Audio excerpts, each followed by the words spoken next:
Pascal. You are now rocking with that dude Pascal. We be going wild, Haitian in the building, so original. Got the haters catching feelings. Get your hands up to the ceiling and keep them held high, cause St. Louis isn't ready. Forget about it, goodbye. Hold up, we just saying hi. Five somebody, rise up. Weekdays, catch us live, somebody. Let's go. Good afternoon. Good evening and good morning, everybody. Welcome to the Pascal Show. Hope you guys are all doing well out there. Hope this show finds you in good spirits and all of that good stuff. Yes, it's something I did not expect to happen at all this afternoon. Man, oh man, we got another hearing for the Coco. Yes, I said it. We got another court hearing for the Coco. This is very interesting. Nonetheless, I'm very interested to see what happens here. Apparently, there's a surprise witness that's supposed to be taking the stand today. I don't know what's going on. All I know is I'm here for it. And I want to know what the hell is going on right here. Okay, so do me a favor. I know this was impromptu. I didn't know this was happening until after we got done with this morning's live. And then this is happening. And I'm like, you know what? This is crucial.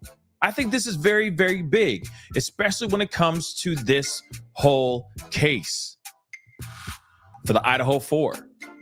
Obviously, there's still a conversation about change of venue and all that. And Kohberger is pushing, his team is pushing for prosecution to give out the evidence, how they found it and whatnot. We're going to be talking about all that here in just a minute. We got like 8 minutes until they're allegedly going to be starting this live and doing this whole court appearance and everything. And then we're going to see exactly who this surprise witness is. I'm very interested to see what's going on here. So do me a favor, hit that like button down below, please and thank you. Crush it, make it scream out your name. If you're watching on Facebook or any of these other platforms, please do me a favor. Please do me that solid. Hit that like button down below. All right. Of course, if you haven't done it yet as well, please do not forget to hit that subscribe button on my YouTube channel. Hit that follow button on all my other platforms, all the way from Facebook, TikTok, Twitter /X, and Instagram. Follow me on those platforms. That'd be greatly appreciated. That would be dope as hell. I also have a very important interview going on tomorrow that I'd love to get you guys to know about tomorrow morning. I'll let you guys know about that later on in this particular show. But be on the lookout for this because this is going to be very, very interesting nonetheless. Okay? Oh, man, this is crazy. But anyway, hit that subscribe button. Hit that join button. Become a member. Support if you can. Check out my Patreon. Patreon.com/The Pascal Show. It's in the ticker down below going that way as we speak, right underneath me. Going that way. Support if you can. That'd be greatly appreciated. Anyway, let's get into this. This is some interesting stuff, guys. We got Coco back in the mess, back in the convo today.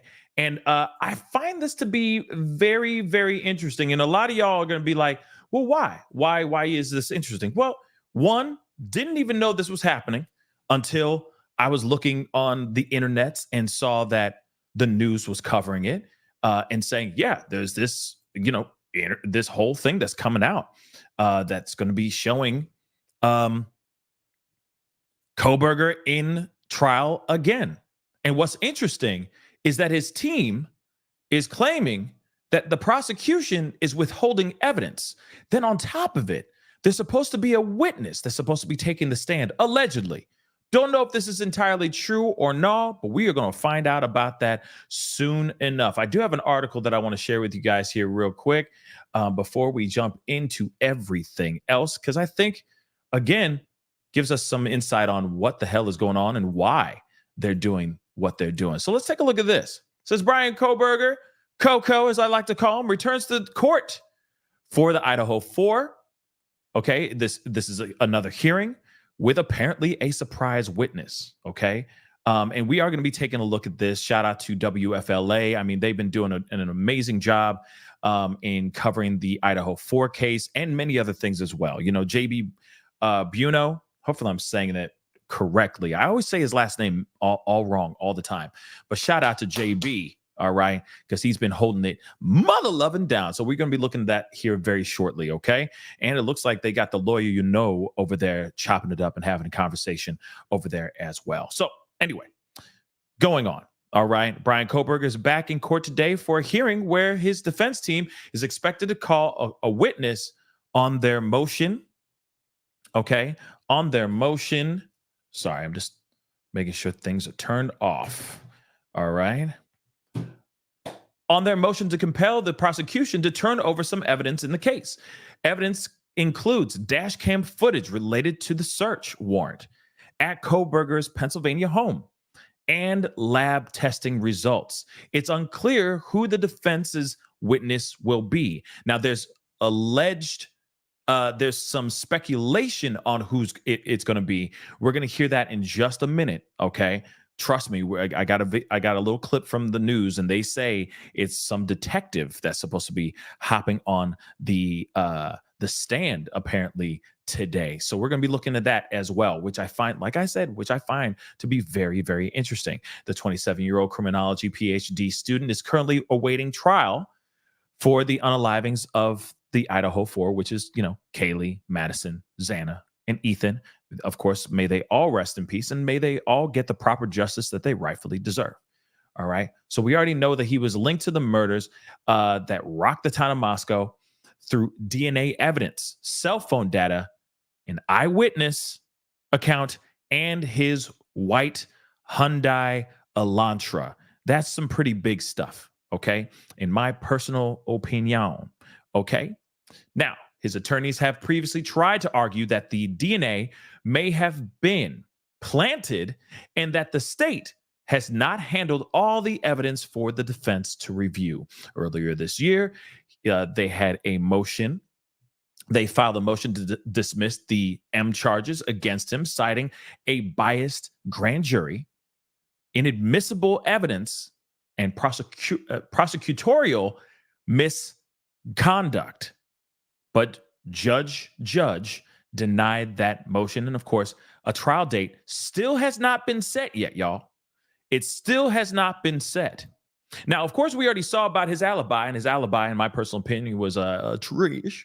But at the same time, I know that some people are like, "Hey, how dare you say it's not? How you dare you say it's trash when other people say, it's a viable alibi?" Well, I don't know about you guys, but for me, I don't go looking at the moon and the stars in the middle of the night during that particular time.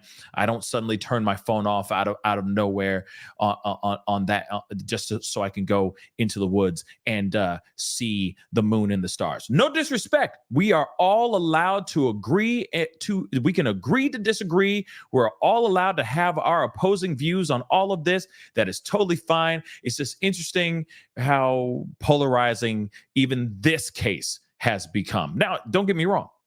Everyone has their opinion, right? But we should be kind to each other. We're not the ones standing trial, right? He is. It depends on what his team is able to present. That's not on us. All we can do is sit by, hear his stuff, and let it rip, right? But let me share with you guys this clip really quick. I think it's very interesting, and that's a very interesting look from Michael Strahan in full-on pause mode right there. But we're gonna release that tension off of his face by pressing play. Bryan Kohberger due in court today, where his defense team will try to compel prosecutors to turn over some evidence, and they're expected to call a witness. Kana Whitworth joins with the latest. Good morning, Kana. Yeah, Michael, good morning. So Bryan Kohberger will be back in a Latah County courthouse today, and I'm told by a source that his defense team plans on calling Moscow police detective Lawrence Mowry to the stand today in yet another pre-trial hearing. Now, Mowry was named as the investigator in several social media search warrants involved in this case. He specializes in solving crimes using data. In fact, he was recently recognized by the Secret Service for achievement in the field of digital forensics and cyber crime. Now, Kohberger's lead defense attorney, Ann Taylor, has said she planned to call experts to testify about both DNA and Kohberger's alibi using cell tower data to prove he was out driving around at the time of the 2022 murders. Now, here is something that I find to be very, very interesting, okay? And yeah, Michael Strahan, yeah, he's dope. But anyway, I know you guys are fans, and I'm glad you guys are. Great. Let's get back into the conversation. What's interesting is this particular detective is a specialist in social media and digital stuff. Okay, we're going to break it down in layman's terms. Okay, for all of us to understand, he does good with the digital stuff. Okay, so I'm interested to see what they're bringing him up to the stand for. Is he going to show up with diagrams and laser pointers and go, and therefore, because of all this, he was really looking at the moon and the stars? I'm wondering what he's going to do. But this is not prosecution bringing this witness up. It's defense. So if he actually is about to take the stand, this is going to be very, very interesting. Nonetheless, very, very interesting. Now, real quick, I'm going to play that again here in a second. But I want you guys to see that I have, and just so y'all know, the WFLA is streaming this right now as we speak. Let me put on the sound real quick. Made those results here live on screen. See if we can get one more. Nothing. Wait for the judge. It's interesting because the court staff is going to be opening up the YouTube stream, and this is mostly done via Zoom, but then they push out Zoom room to YouTube, and then that's available to us in the media and the public at large. And we see that Judge is up to 21,000 subscribers. Not too shabby for a YouTube account with absolutely zero content on it. And the reason that there's zero content on it, folks, is Judge goes live, and then it's at the moment that it ends the stream, it vanishes off the account forever. So the only it vanishes. Ooh. Like a pink mist, just like a thief in the night, disappears. Now, here's what's interesting. Right now, it's a nothing burger. Get it? I should just stop, Right now, it's a nothing burger. We don't have anything right now. And apparently, they said that they are going to show this, but they may have to cut things or cut the live because they may be coming out with information that they don't want the public to hear. They don't want that for public knowledge. So just be fair warned. There may be a moment where he might cut the feed throughout this hearing. For what reason? I don't know. I just don't know, baby. Okay? I don't know, but I will say it is interesting nonetheless. Okay? So I just want you guys to know. And as you can see, Lawyer is in the house. He's talking with JB. They're conversating about this whole thing. Obviously, Lawyer has been covering this quite a bit. All right. And of course, JB as well. I have too, but I haven't really been all up on the, every single last keystroke, every single last piece of documents and the red tape and all that stuff. I haven't done all that. You know what I mean? I've covered some of it, from the outside. I haven't done a whole deep dive into it as of late, because for me, I'm like, well, I want to get to like the real stuff. And this right here, the fact that there's going to be that there's a surprise witness taking the stand, that brings interest in my neck of the woods, because now I'm going, what is the defense trying to present here? Why would they bring a surprise witness onto the stand at this particular hearing right here? What is their motive? What's the goal here? And will it work? Right? But they are literally trying to get the prosecution to fork over evidence, how they got the stuff, how they got the DNA, etc. They want dash cam footage, as I said earlier, which we will be looking at here in a second again as well. But let me play this one more time. They just so you guys understand who they are speculating. This is what they heard through the rumor mill. Who is the person that's supposed to be taking the stand, allegedly taking the stand today? Okay, so let's take a listen to this one more again for all y'all in the nosebleed seats. Let's rock and roll, shall we? Oh, and by the way, don't forget to hit that like button down below, please, and thank you. Crush it, do your thing. Come on in. The water's just fine. I know that there's probably a bunch of other platforms that are probably streaming this right now as we speak. And let me say, I really do appreciate you guys being here. of all places, you could be watching somewhere else. So it does mean the world to me that you're right here. Okay. So hit that like button. Don't forget to hit that follow button, that subscribe button. Okay. Let's hear what she got to say. One more again. What'd she say? Who that? Calling Moscow police detective Lawrence Mowry to the stand today in yet another pre-trial hearing. Now, Mowry was named as the investigator in several social media search warrants involved in this case. He specializes in solving crimes using data. In fact, he was recently recognized by the Secret Service for achievement in the field of digital forensics and cyber crime. Now, here's the thing. He's really good with the digital. Okay? He's really good with that witchcraft, that digital witchcraft. Okay? That electronical witchcraft. He's good at that. Just so y'all know, if you're late to the party, for those of y'all who are just showing up, appreciate you guys. Sup. Good afternoon. Good evening. Good morning. Thank you so much for watching. Okay? Also, actually, because I'm just selfish right now, can you put in the chat where you're watching from? That would be fantastic. You know, what state, what country, whatever. It doesn't matter. You don't have to be specific. Like, I'm on the, don't dox yourself. Just tell me what state, city, or country you were watching from. And all y'all who are in America, just give me the state. Don't be like, America. Don't do that to me. Okay? Just the US of A. Don't do that. Don't do me like that. Don't you do me like that. Okay? I could be doing something else. I could be drinking. Shoot, I'm drinking coffee again so I can have energy right now. So I can be here and perform for you guys. Okay? And be here alert and aware. So, Finland. Whoa, that came out of nowhere. Thank you. Welcome, Finland. Florida. Zimbabwe. Wow. Sometimes I think some of y'all just lying just for the sake of saying things like Timbuktu. You know what I mean? But I appreciate it. I'm not saying that's not real. I'm just saying that's just hella dope. That's hella dope. DC, Colorado. Let's see. Nana, what's up? From Facebook says DC. I appreciate all of it. Okay. Yeah. Don't be like, I live on the corner of. Don't do it. Don't do it. Don't do it. Please don't. Okay. Be exactly where you is. Sit right there. All right. Cool. So, anyway, as I was saying, okay, let me roll a little bit more of this, okay? Did your booty? Really, Melly? Did your booty? Did your booty? I can't, I got to stop saying that out loud. That sounds really weird, okay? From the US of A, America freedom, let freedom ring. Let's continue on, though. So he's good at the digital stuff. Okay, the digital doohickeys and stuff. Let me roll that back a tiny bit. You know what? I'm just gonna roll it all the way back. Let's hear what she got to say one more time, and then we're gonna listen to some JB Bueno and all that stuff. All right, let's rock and roll. Who is living in Antarctica? Stop, Kelly. Stop it.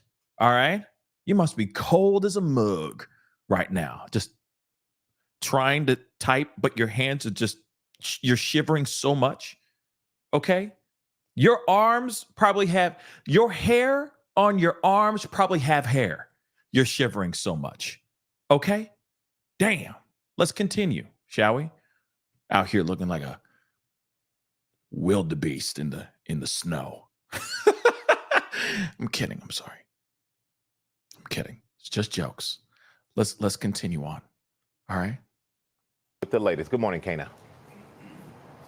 Yeah, Michael, good morning. So Bryan Kohberger will be back in a Latah County courthouse today, and I'm told by a source that his defense team plans on calling Moscow police detective Lawrence Mowry to the stand today in yet another pre-trial hearing. Now, Mowry was named as the investigator in several social media search warrants involved in this case. He specializes in solving crimes using data. In fact, he was recently recognized by the Secret Service for achievement in the field of digital forensics and cyber crime. Now, Kohberger's lead defense attorney, Ann Taylor, has said she planned to call experts to testify about both DNA and Kohberger's alibi using cell tower data to prove he was out driving around at the time of the 2022 murders.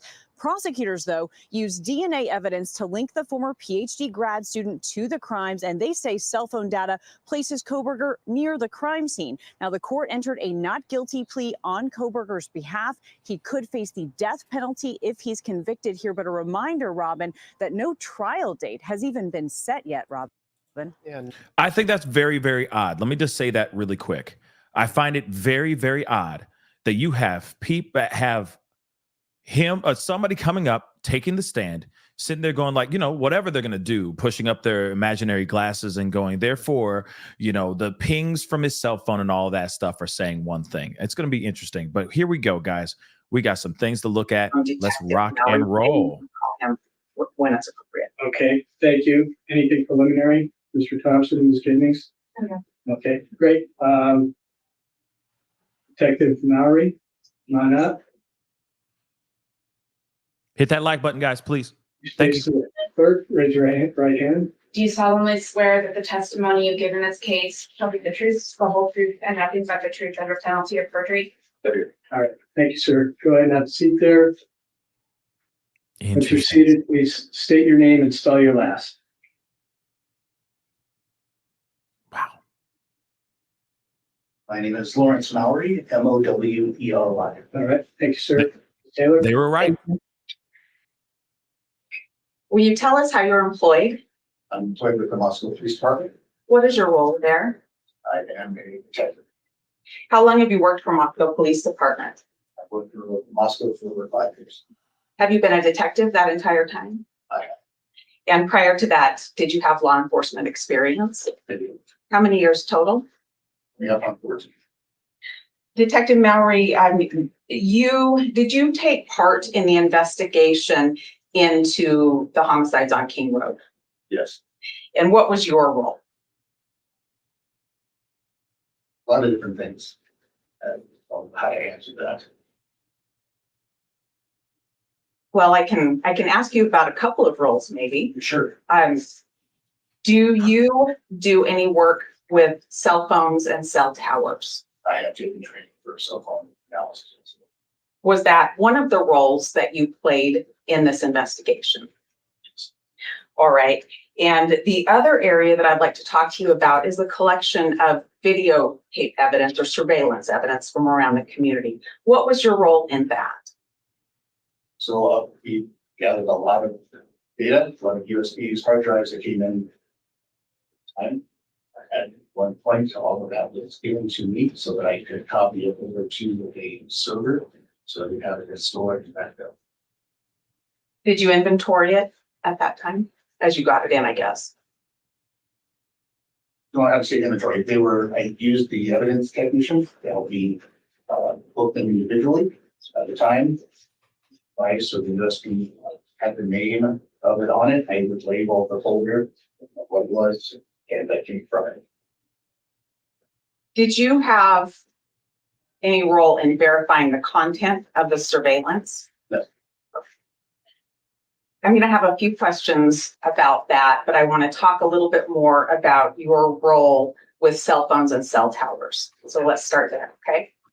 What training do you have for that role?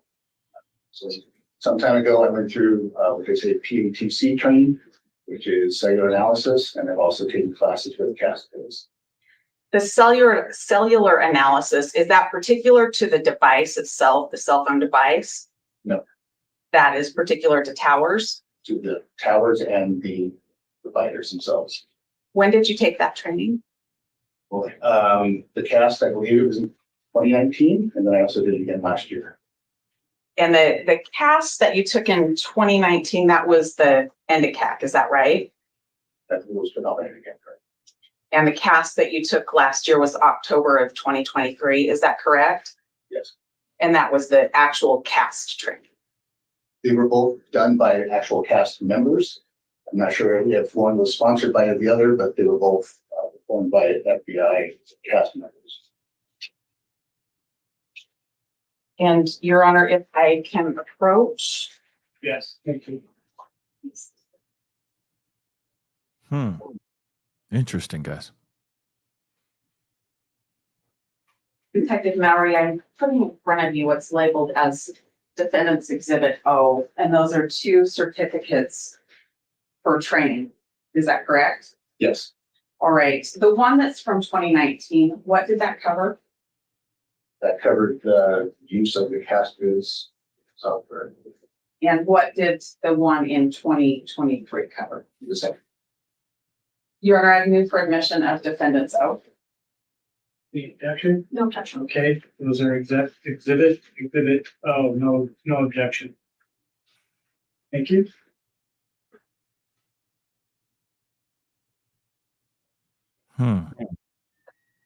The Detective Mowry, how many total hours do those certificates represent of cast training? I apologize, I didn't look, it was a week long, it was actually a couple of days each time. 2 days a piece of please, you need this, I think.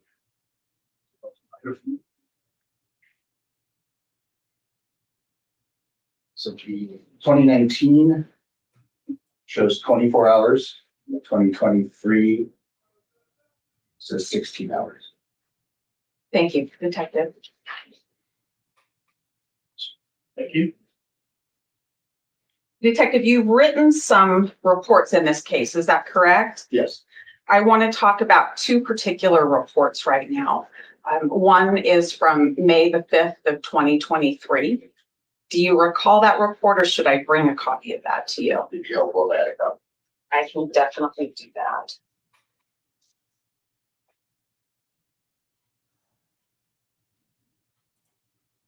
That's a damn good question, S Dubs.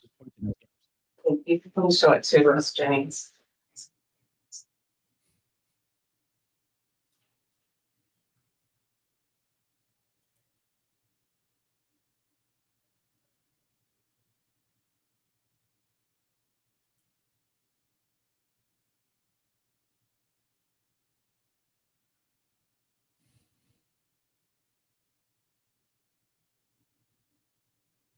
Yes, we are, Nicole B.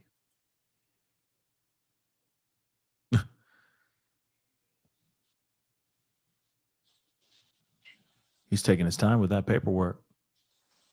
We have a jury next door, Okay. just so you know, that's all about it. I guess it's Detective Mallory, does that appear to be your report from May 5th of 2023? Yes. And Your Honor would move for admission of defendants P. That's P. P, like Paul? All right. Any objection? Okay, thank you.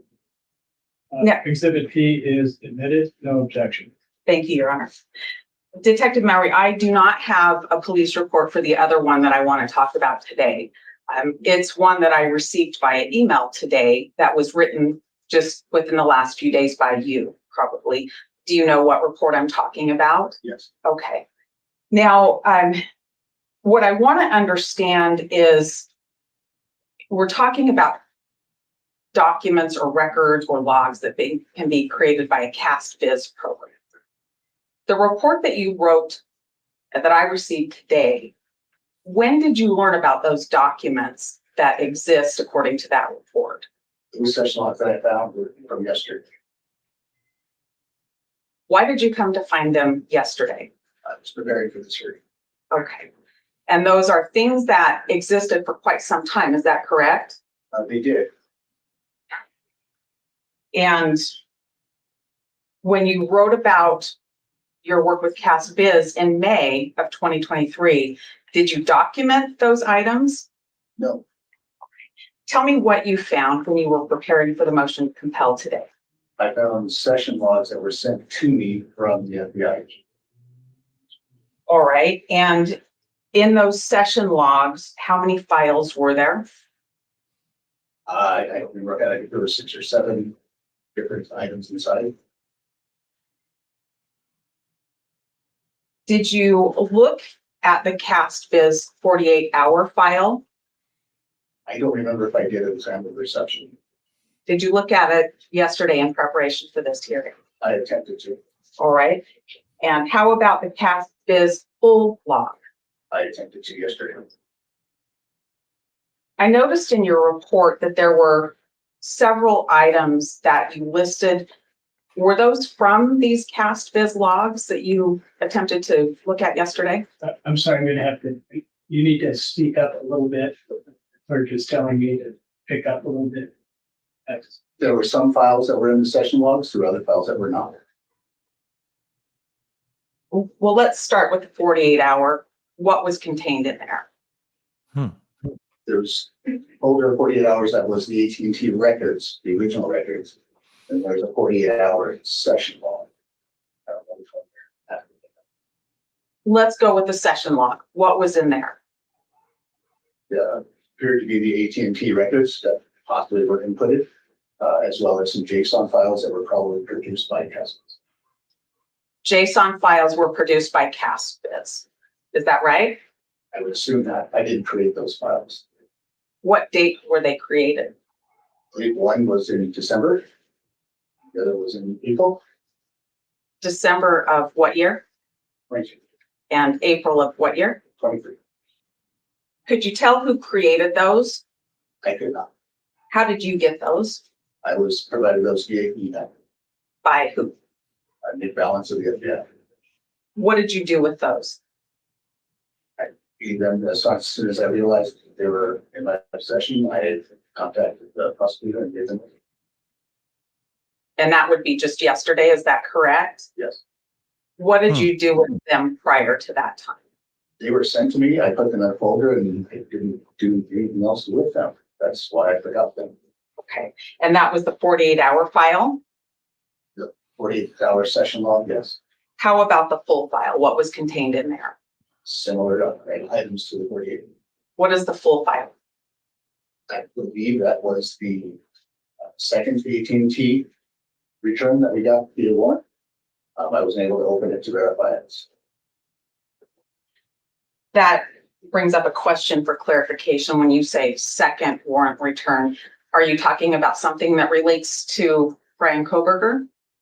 Yes, there was 2 warrants that were originally written. One that covered a 48-hour period for the cell phone number, and there was one that was later done for a longer period of time. And those are what you're referring to as the warrants 1 and warrant 2? Correct. One for 48 and one for the longer period. In the report that I just received today, there was reference to a loped bar file. What's that? It is a file that I received from Agent Balance. When did you receive that? Honestly, the modification or the email, I honestly don't remember. Unfortunately, it was yesterday and I didn't throw this stuff together. So, Okay. So that was one that you just found yesterday? yes, Okay. Did you open that? What? I don't recall opening it. If I did, I don't recall doing it. How about the CDRS.XLSX file? Was that, and CDR, what does that stand for? All retail records? Did you open that? I don't remember if I did not. Did you open it yesterday? I don't remember. I was looking for it. Once I found them, I was trying to figure out how they came into my presence or in my possession. That's what I started to focus on. Okay. How about the export.kmz file? When did you find that file? I had found that one yesterday, Do you know when that came into your possession? some time ago. Did you open that? I believe I did on my laptop. What did that show you? It showed me different locations and so forth on a map. Those 3 files that we just talked about, along with the CastViz 48 and the CastViz full, are those copied so that I can have those now? Yes, And you referred to emails. How many emails did you find when you were preparing for this hearing? I believe there was 5. Are those included for me to have now as well? Yes, Thank you. In the report that I received today, there was a reference to drawings.json file. What's that? it was a JSON file that was inside the CashApp session notice. What does that depict? It's just data that CashApp would use, I'm guessing, to replot something on the map to actually show locations or other things. Did you do anything with that file when you found it yesterday? I did open that file, yes. Okay. What did that show you when you opened it? There were references to 2 locations inside. When you open it, what Does it just say here's 2 references, or what does it show you when you open it? It's different code, but there is some plain language or plain English, plain text inside of that code that show 2 addresses. Did you use that file? Well, let me ask this first. That file that contains code, do you use that with the CashApp program? I attempted to load the session file in its entirety and it received errors, so I was not able to. That's why I went into the JSON file to see if there was something I could see reference. Is that file usable? I'm sure it is somewhere. What is the restriction for you? I don't know what restriction it is. I don't know what to do with that file outside of, if I could possibly bring it into the CashApp. I tried to pull it in as a combined session log, which is what I was trained to do. So I didn't get that. I didn't pull that file. Is that file available on a Discovery drive for me? Provided to the prosecutor today. Thank you. In the report that I just got today, there's a reference to another CashApp session and some screenshots. What is that about? I believe you're talking about just the regular 48 hours folder. I don't know. I'm curious. So that I provided 2 folders. One was CashApp and one was just my last name of Maori. That was to differentiate the files that I found that were provided to me and the folder of the files that I used to create this report. Okay. CashApp is the files that you found while preparing, Correct. and the one that says Maori is what you used to create your May 3rd report of 2023. Yes. Okay. I think I understand that now. In that file, I think your report said you found screenshots dated April 19th of 2023. Yes. All right.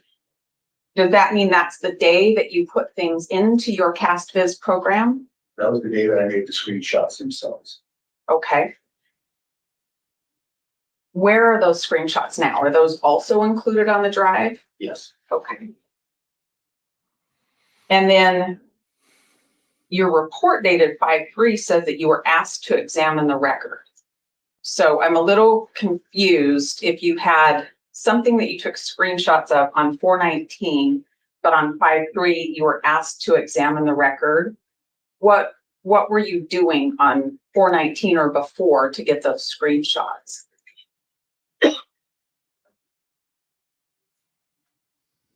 So I was tasked the date May 3rd for the report. It's not the date that I asked. Okay. What day were you asked to do? I cannot remember. I'm gonna guess that it was somewhere around April 19th. That's when the screenshots were created. Okay. Let's talk about that time frame then and what you did. Did you actually use a CashApp program at that time to create something? Yes. The CashApp program that you used at that time, and we're talking about springtime of 2023, we'll call it April for now, if that's fair. What training had you received by then to do this CashApp program? The 2019 training.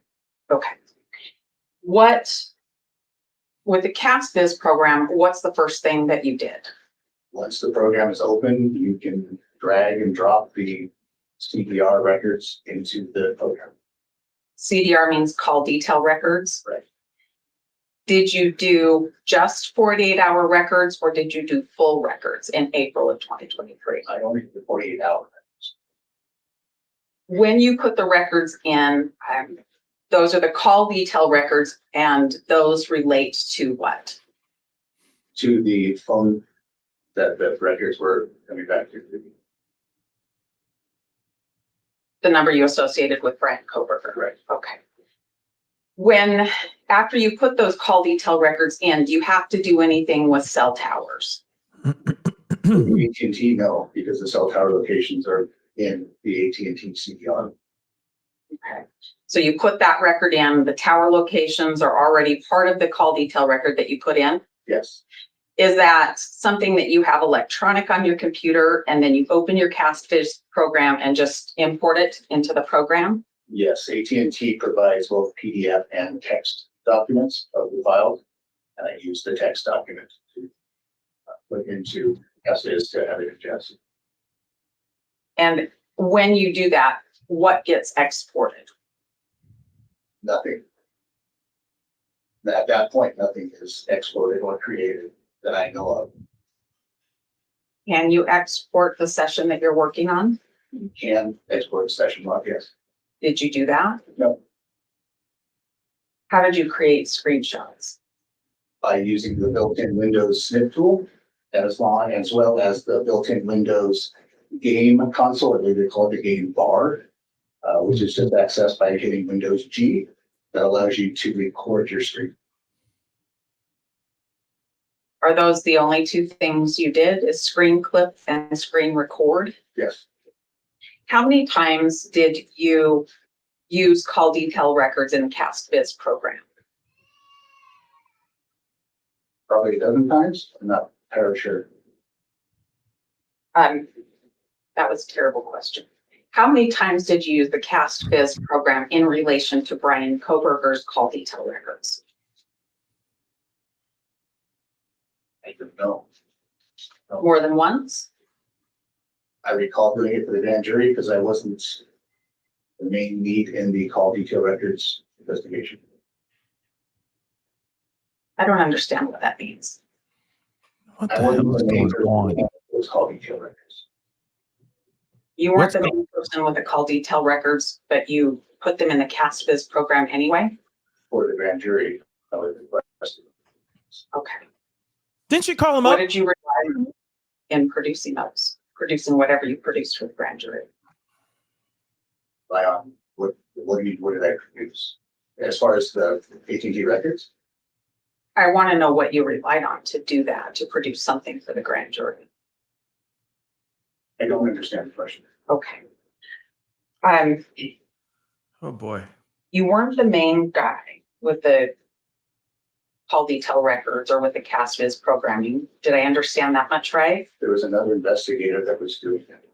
Okay. But you end up involved in it somehow in April of 2023, is that right? That's when I was asked to examine the data to provide that for the grand jury. Okay. Was that all of your instruction?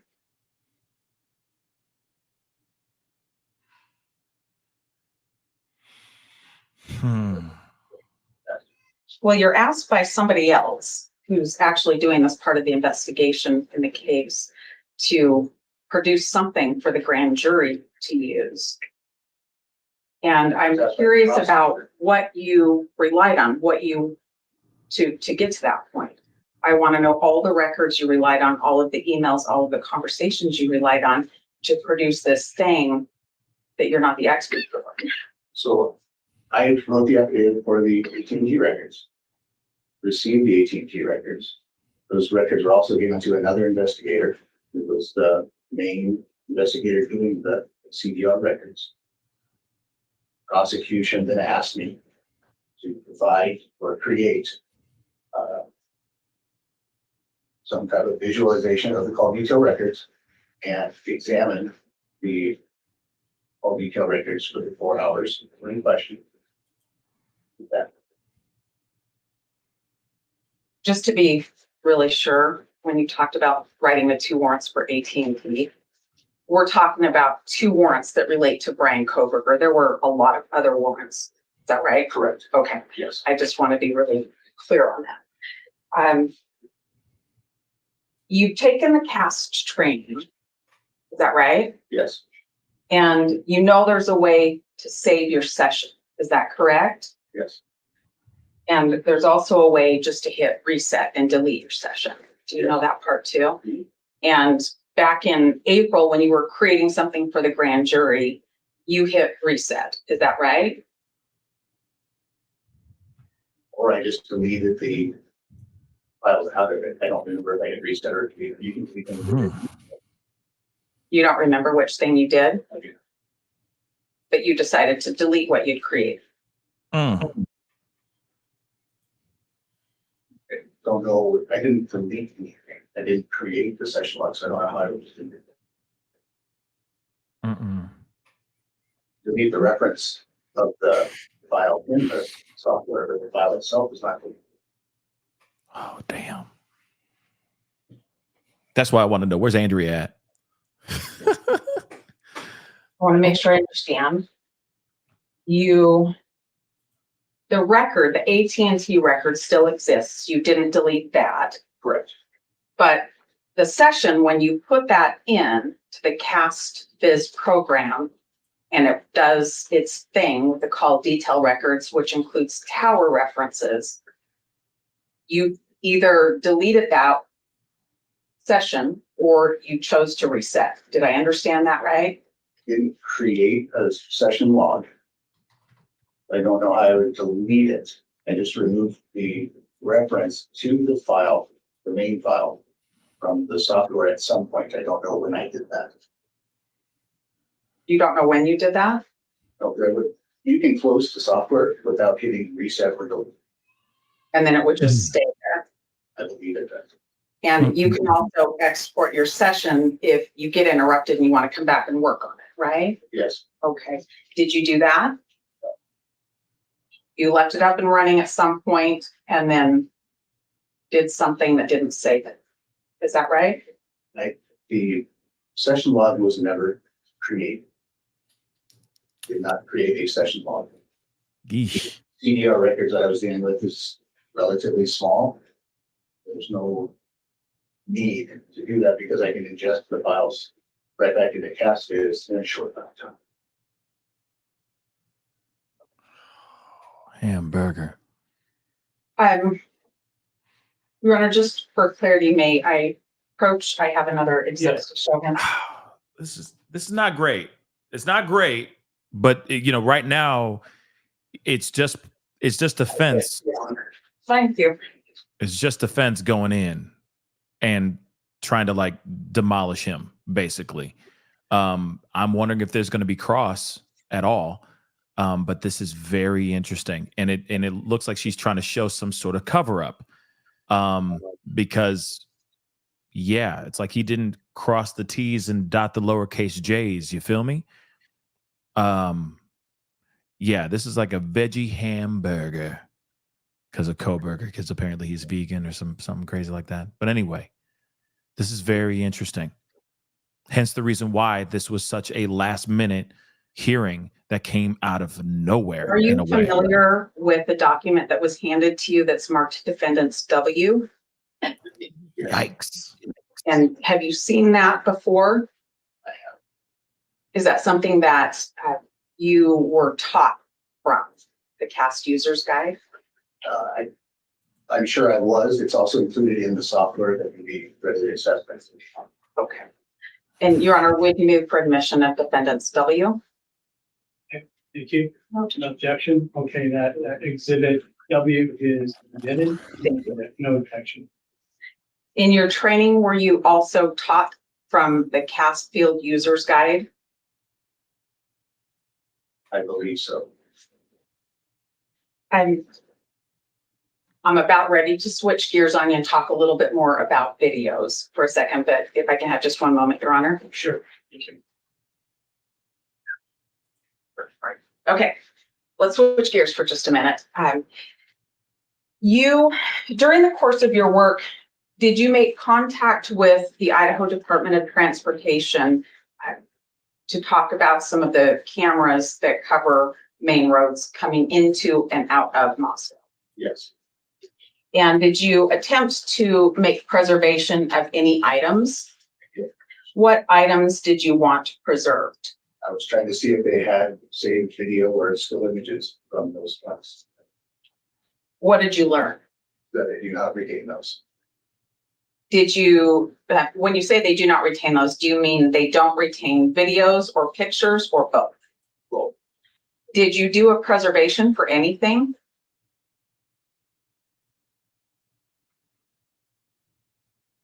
Not recall studying actually a preservation letter out Okay.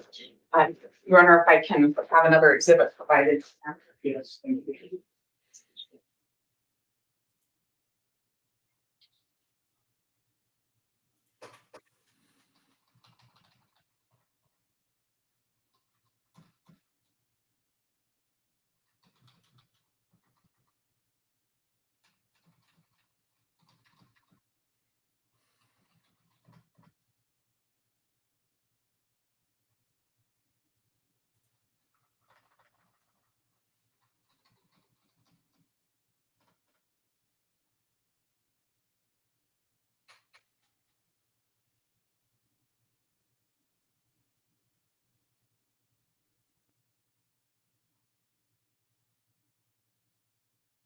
Mm-mm-mm. Mm.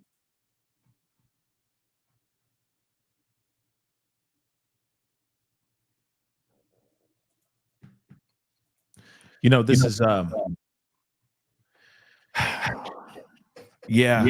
Let me grab this really quick. You are not wrong, and Taylor, Nikisha, you ain't wrong. She ain't dumb. Prosecution is supposed to provide any evidence to the defense. She is trying to prove that the detective did not provide all the evidence before to now. This is not good. Exactly.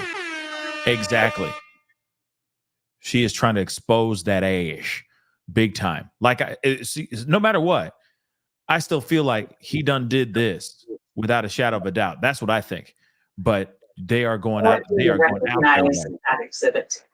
crazy, yo. Emails that I was trying to find some kind of contact information for windy.com, the website that does weather-related information, as well as has some link to images from cameras that are covering the highway. No bueno, y'all. Did you learn that you could have some still shots preserved? I did. Did you have some still shots preserved? I did not. Okay. Your Honor would move for admission of defendants PP. Thank you. Not good. I'm sorry, PP, Double P, yes. that's what I thought, okay. Exhibit PP, is exhibit or admitted, no objection.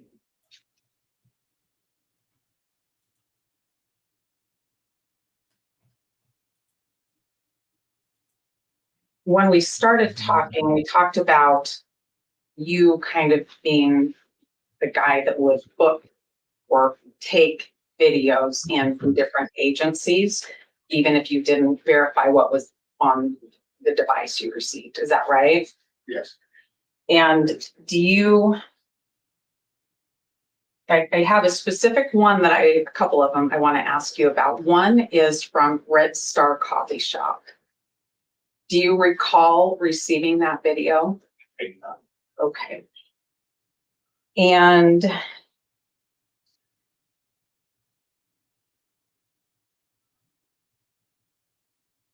are you aware that it was hooked in or brought in by Idaho State Police? No. How would I find out about those videos? I don't know. You would have to go through the USB drives to find out what was given. I was just given the mass USB drives. I was not given them individually by the people that were bringing them in for time. Given to them after it had been handed off to other investigators and other assistants that were helping the cops. Is there somebody else I should ask about specific ones to track where they went? I don't know. I don't have that information. Okay. All right, give me just a minute, Your Honor. Sure. So yeah, S-Dubs, either this dude messed up really Mallory, I don't have any other questions for now, but hold on, the prosecutor might. Okay. Thanks, Mr. Thompson. There's going to be cross. Machines. Sure. Here we go. Mallory, I want to go back and talk a little bit about this past biz. Can you explain to me generally what is past biz? It's just a software that is useful in creating visualizations of the call detail records. Okay. So how is it useful? What does it show? It shows the location and the direction of the cell towers and their sector antennas. Okay. Now, what version of CastBiz do you have? Currently, I think I have 33 on my laptop. It's prompted me to update to 38. But at the time, I believe I had 30 installed. So walk me through. You start up the software program, Yes. and then what do you do? Drag the text file from the CDRs into the system. It ingests the files and then produces a display of that data. Okay. And is that what you did on the 19th? Yes. And then what did you do with that visual that was displayed? Those visuals, I created screenshots, created the screen capture of the video. CastBiz also allows a timeline playing view that you can record separate the Windows Note and some software. I can save those. Other than uploading the CDRs, did you change any of the settings on CastBiz? The only thing that I would have done was gone in and changed the, made sure that the time was correct because they were coming in from TC. It's a coordinated time. I wanted to make sure that those were representative of the local time. All right, so you just changed it to Pacific. Correct. Any other changes? No. Okay. So you were talking about how it does not automatically save. It does not. Okay. And you chose not to save. No. And in the exhibit that was provided, the actual text says that if you need to save your session file. Okay. And can you tell me why didn't you save these settings? I was creating the visualization exhibits.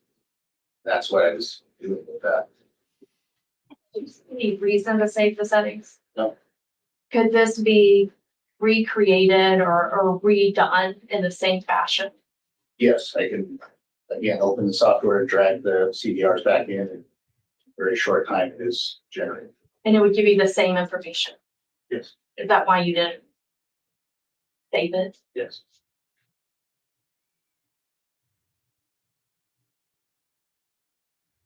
I want to switch over to the other session files that you found. kidding. Were those session files created by you? No. What the hell? And did you ever use those? No. And have you now turned those over, provided those? Yes. Now I want to switch gears over to what we were discussing as windy.com. What is that? What is Windy? It's a website that is available for weather and such. Okay. And why is that relevant in this case? We were directed by, I think it was Captain Corporal Payne that told me that we should look into windy.com. And why is that? Just to see if they retained video from the cameras themselves. Okay, so windy.com has cameras. They have screenshots. They basically capture the ITD cameras and put them on their website. Those images are routinely purged from their site for the administration of that. Okay. And can you explain to me, when are those, you talked about them being purged from their site? What's that schedule? From going on their website yesterday, it's a public website, so I was able to go back to it. I don't remember exactly. I believe that within 24 hours, it's hourly. Within a week, it's daily. Within 12 months, it's monthly. And then after that, I believe it's I was seeing probably like 3 months or so.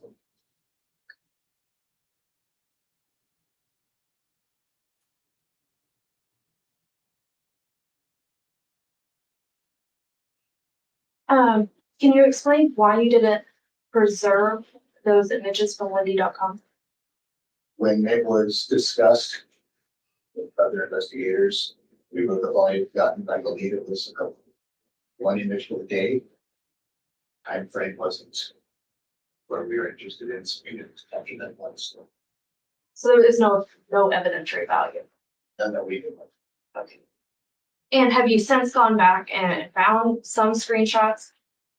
Yes, It's what's available on the publicly available website, anyone can go to wendy.com and grab the screenshots there. and you've now done that. I have, Anything of evidentiary value? no, Have those been turned over anyway? yes. I just have 1 second. Sure. I don't have any further questions. Thank you. You reading that? Yeah, just a bit. You were just speaking with the prosecutor about the images from Wendy.com. And I thought you didn't preserve anything or go back and look at anything during your investigation. Did I misunderstand that?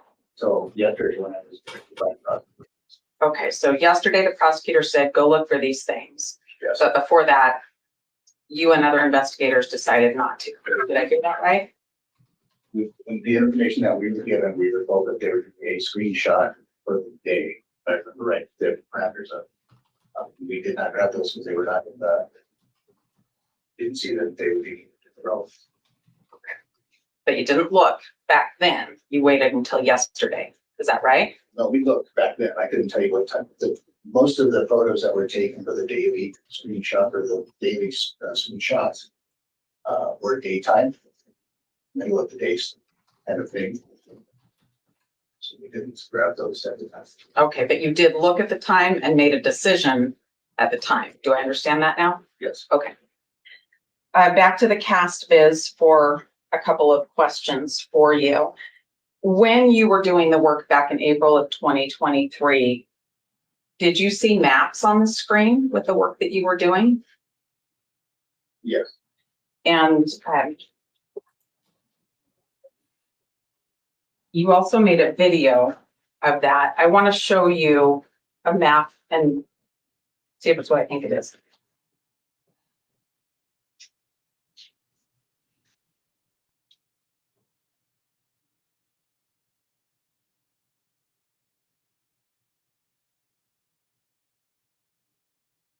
You have defendants R in front of you. What is that? Appears to be a screen capture of the cast is software. Is that a screen capture from a map that you made? Yes. All right. Your Honor would move for admission of defendants R. Action. No. Exhibit R is submitted, no objection. And are you aware that when you can see mapping on your screen on this program that there's a log created? Okay.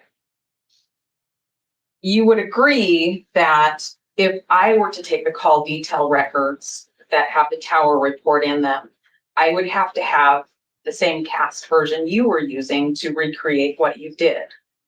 Would you agree with that? I have to have, if I took the regular cell call detail records and put them into a different version of cast, are you saying that it would become different? Well, I don't know. That's a good question. Let me try to be more clear about the one I was asking, and then I like yours. We might talk about your question as well. My question is, the prosecutor suggested that your work be recreated. And so it didn't matter that you hadn't saved your session. What I want to know is if I have the 48-hour call detail records that contain the tower list like you have, do I have to have the cast viz program that you used so I can see what you did? I don't know, because I don't know what the back end of the cast is software does. I'm just using it, so I don't know.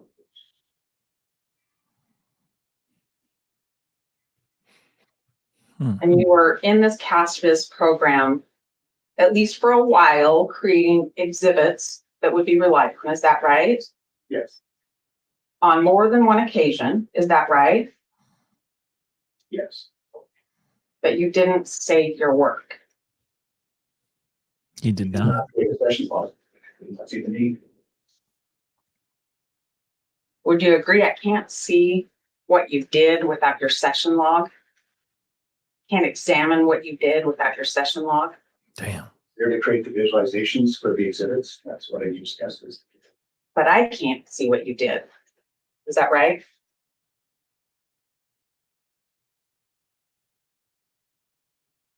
that right? No, No, it's not right, or no, I can't see what you did. you cannot, but I could take those cell data or call data records, put them into assets again. Results would be what they are because we're still using the same records from AT&T to create Have you done that? these records. Yes. No. Thanks, that's it. Okay, thank you. Anything on that, Ms. Jennings? Ouch. Ouch. Oh.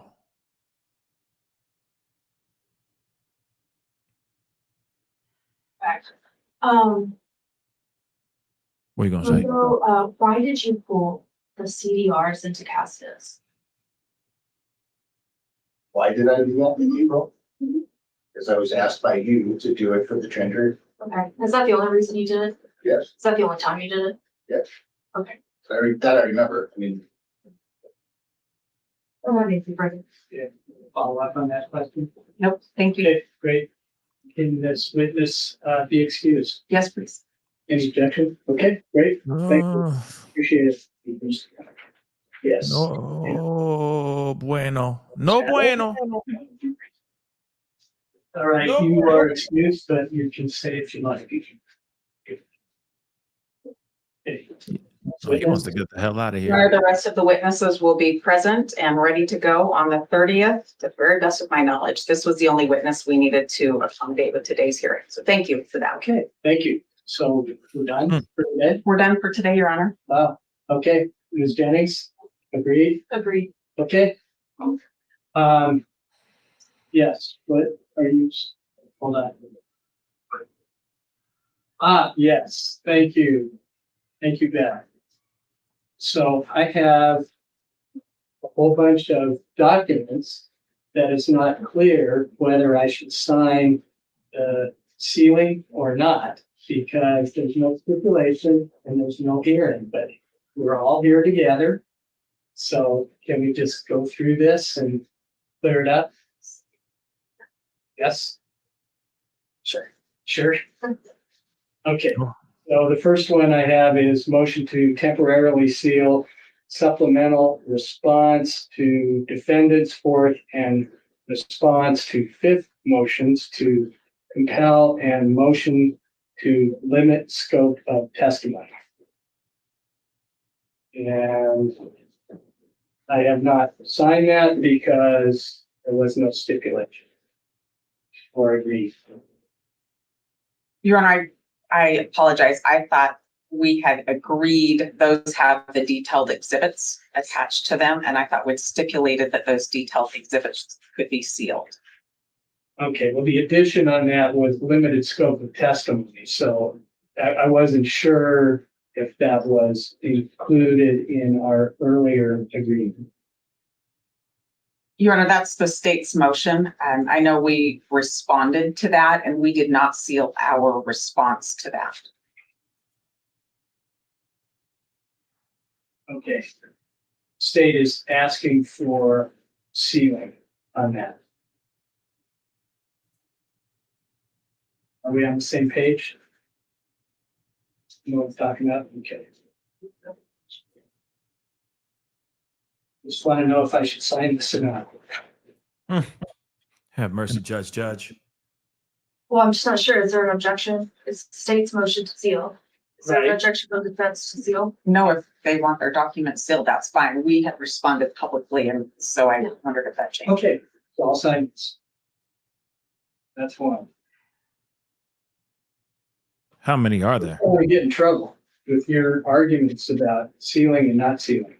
Okay, I just want to be very clear on the record. Thank you for that.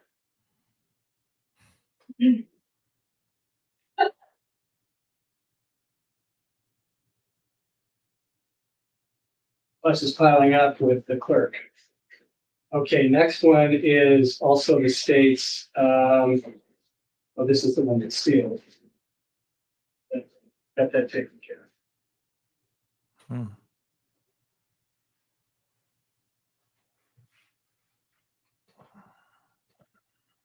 How many are there? Got another one from the state, a motion to temporarily seal exhibits one of state's second supplemental response, et cetera. Any objection? No, Your Honor. Okay, thank you. These titles are getting along, I have to say. Fine. Clear.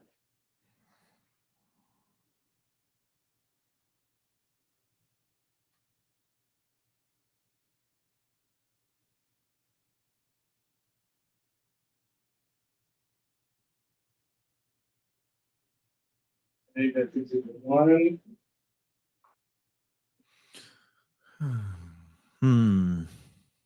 Okay.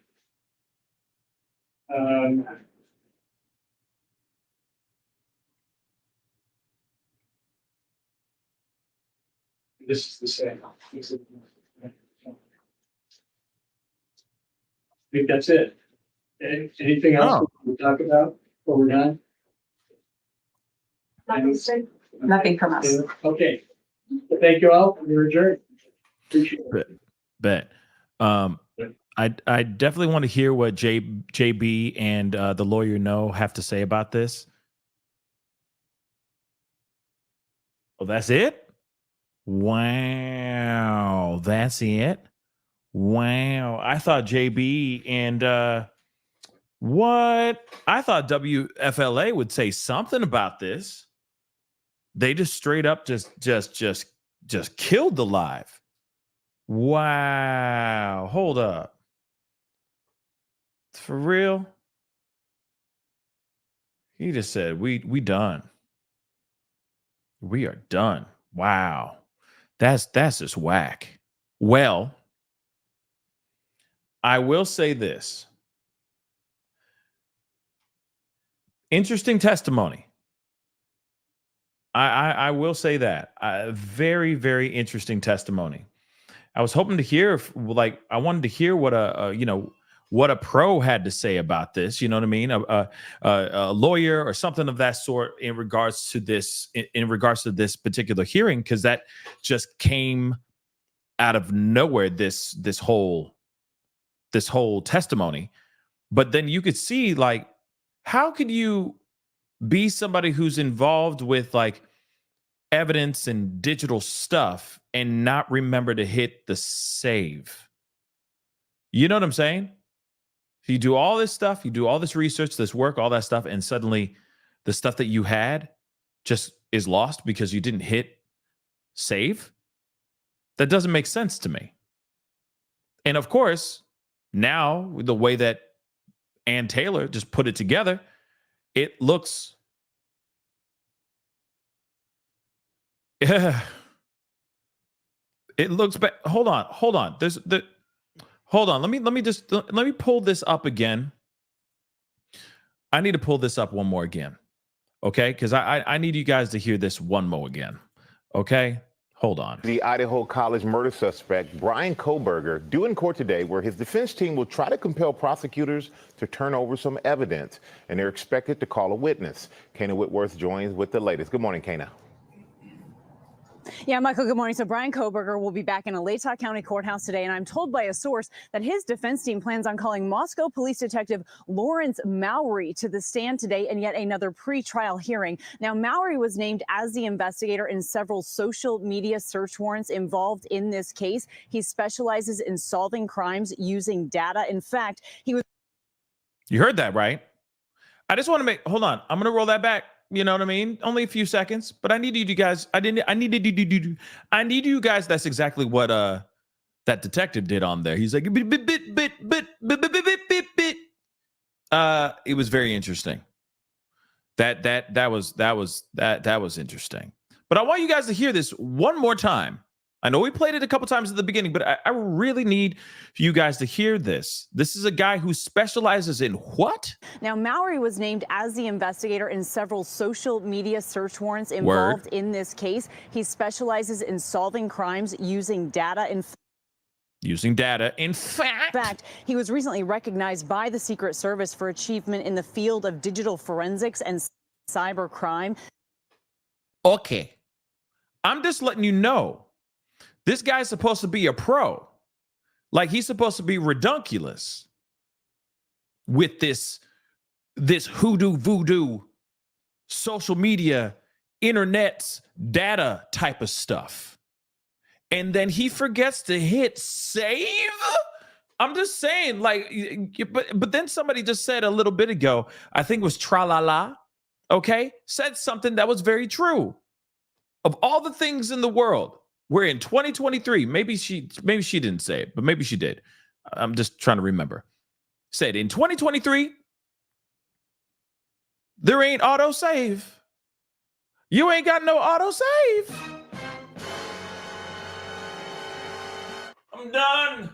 Oh, I'm done. Okay, because at the end of the day, all right, yeah, like what are you working on? What are you using? Windows 95? You know what I'm saying? I'm just saying. Are you using Windows 95? How is that even remotely possible? Okay? Yeah.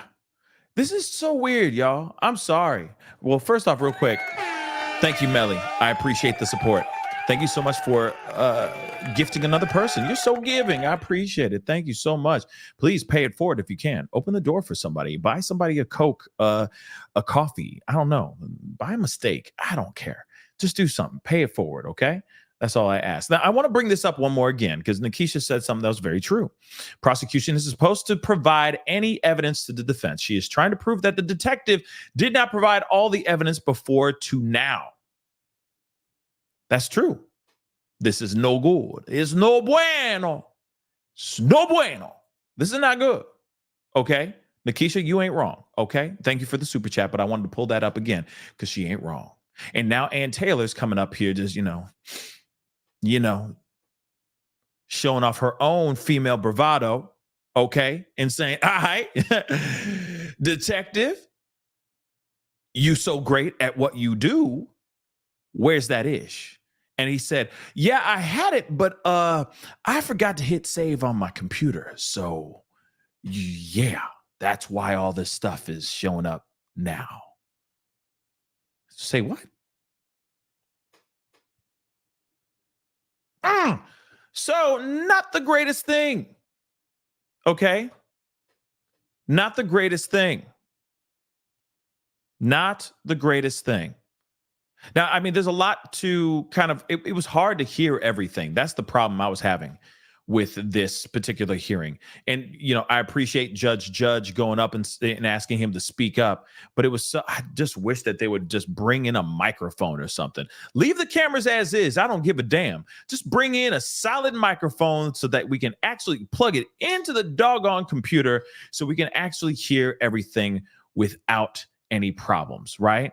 But yes, Amanda, I have so many questiones as well. I got a lot of questions, but this is the reason why a lot of these other law tubers are probably excelling at their viewers right now because a lot of people have a lot of questions right now in regards to this hearing. But here's the thing, though. Ann Taylor did the damn thing. You heard prosecution. They asked a few questions, but they just kind of were like, they don't have a whole lot. They don't have a whole lot. And of course, we've gone into, we've discussed things ad nauseum about a gang of different things, a slew of different things in regards to this, right? And again, it all comes down to all definitely comes down to the evidence and them being able to provide the evidence properly. Here, think about this too. Why wouldn't they put out? Okay, Why is it taking so damn long for prosecution to give the defense exactly what they're asking for? Now, I know we've talked about that a lot. We've discussed it in so many different ways, okay? We've discussed this in so many different ways. And I still think, I'm sorry, guys. I know that some of y'all are like, no, it's a viable excuse. It's a viable alibi. But his alibi is not that good, in my personal opinion. It's just weird. Now, I understand that he's an interesting cat to begin with, but at the same time, I understand that, that could also prove that he's innocent. Sure. It could definitely be that. Because there's nothing in that house so far, except for that knife sheath with the touch DNA, that proves that he was even in the damn place in the first place. But I am still quite curious as to why is prosecution dragging their feet to just give them that ish and just be done with it. But then you bring in this this detective, and the detective he's got the information that he had that led to, that helped lead towards catching this dude, apparently isn't sufficient enough. Apparently is a little bit almost like last minute. It's a little weird. And of course, it shows maybe that there's some sort of corruption or some sort of finagling or finessing going on here in this case. Again, law enforcement could be doing everything they can to cover their own tracks, cover their own asses. That could be it too. Or they just were late on getting the paperwork done. I don't know. It just seems a bit weird, especially when you have someone who is just like this. Lawrence Mowry to the stand today in yet another pre-trial hearing. Now, Mowry was named as the investigator in several social media search warrants involved in this case. He specializes in solving crimes using data. In fact, he was recently recognized by the Secret Service for achievement in the field of digital forensics and cyber crime.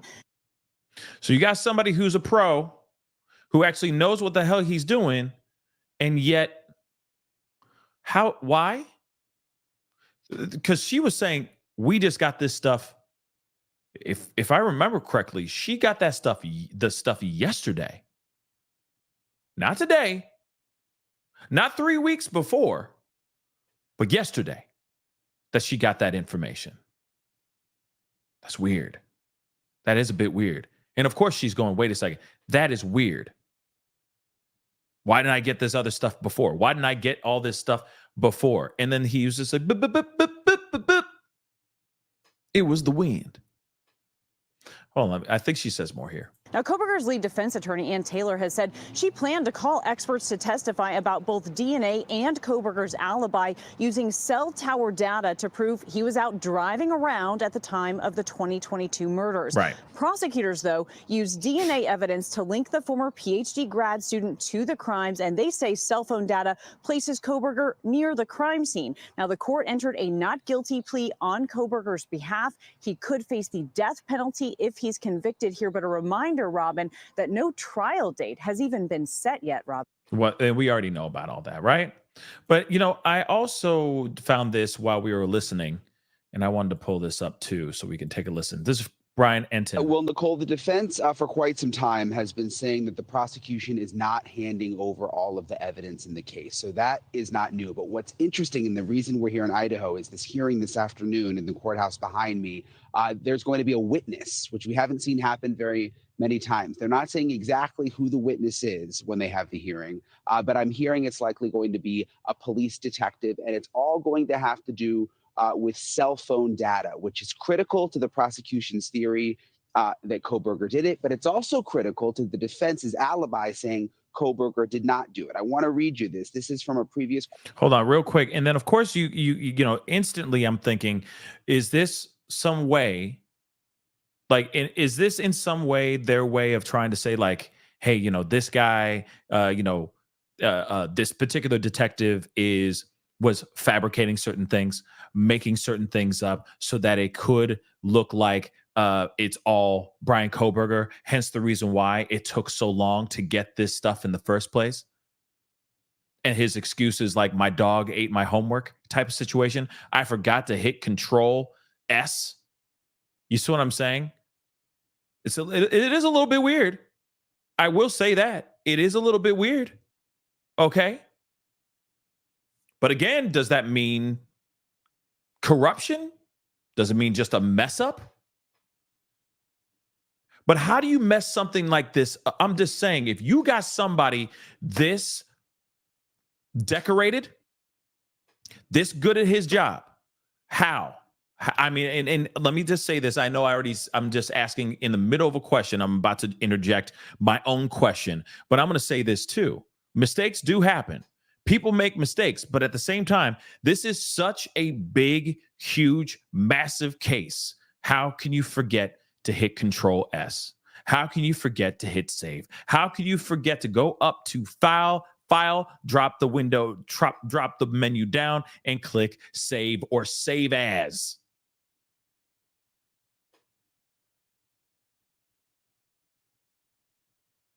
How? And you're supposed to be the chosen one. You know what I mean? In this case, with all this stuff, do your due diligence, do your thing. This is how we're going to help, nail this sucker to the wall, right? And you forget to hit save? Bruh. Oh, I had all these things up.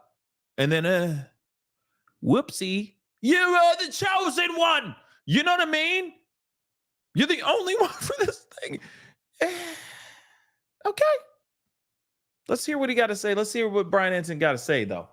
Have mercy. Court document, and it has to do with Kohberger's alibi. The defense attorney writes, Mr. Kohberger was out driving in the early morning hours of November 13th, 2022, as he often did, to hike and run and or see the moon and stars. He drove throughout the area south of Pullman, Washington, west of Moscow, Idaho, including Wawawai Park. So they're saying he was out driving, stargazing, right, when the murders happened, and he wasn't at the house. You look at this map here. Remember, police say Kohberger was at the house based on the cell phone pings. Kohberger's defense is trying to say he was not near the house, which goes against exactly what the police have said. They say the pings are what puts Kohberger near the house, but you can see that Wawawai County Park is about 28 miles from the murder scene. Okay, now I'm just gonna say this. Okay, I'm sorry. The whole thing. I see the moon and the stars. Like, I just don't get it. At that time of night, in that time of the morning, sit there and go, "Oh God, I just need to see the moon. I need to see trees, and I need to see the darkness and the stars and the moon." I don't get it, and I'm gonna drive 19 miles out to this place. So hear me out. Here's, and of course, I'm sure everybody's had their theory, and I'm just going to throw out my theory. This is just speculation, warning. Full on speculation. This is, I'm 110% wrong. I'm just throwing out the theory. Okay. All right. So before everybody gets mad, all right, because I know everybody has their own theories, and it's all, some people are team Kohberger, some people are team, team Idaho 4.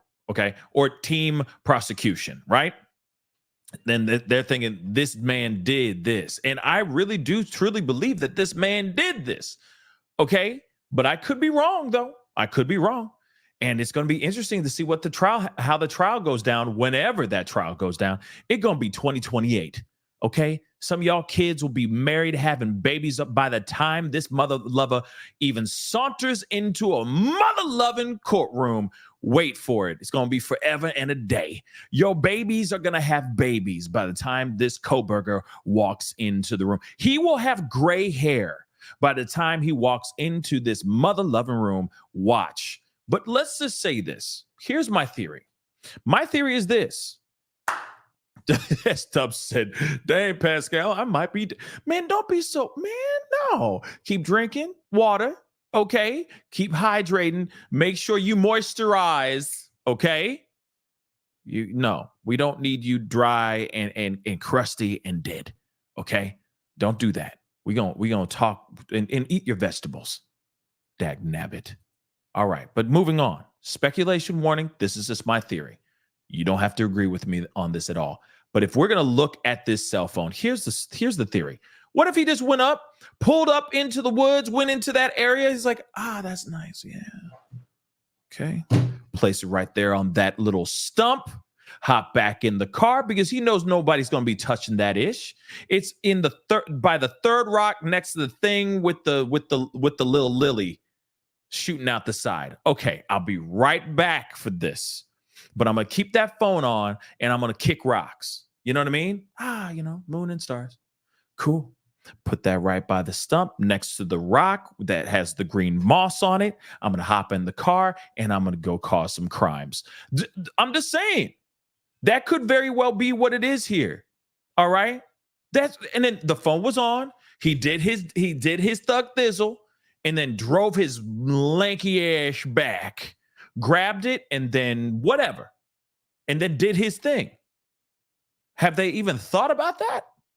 Because you got to remember, they're saying that there's surveillance of his car being out here and all that stuff. And I get it that the ping and all that, and they're going, okay, that's a viable alibi. But at the same time, he's out here in the middle of the night in the woods, unless he moonlighting. You know what I'm saying?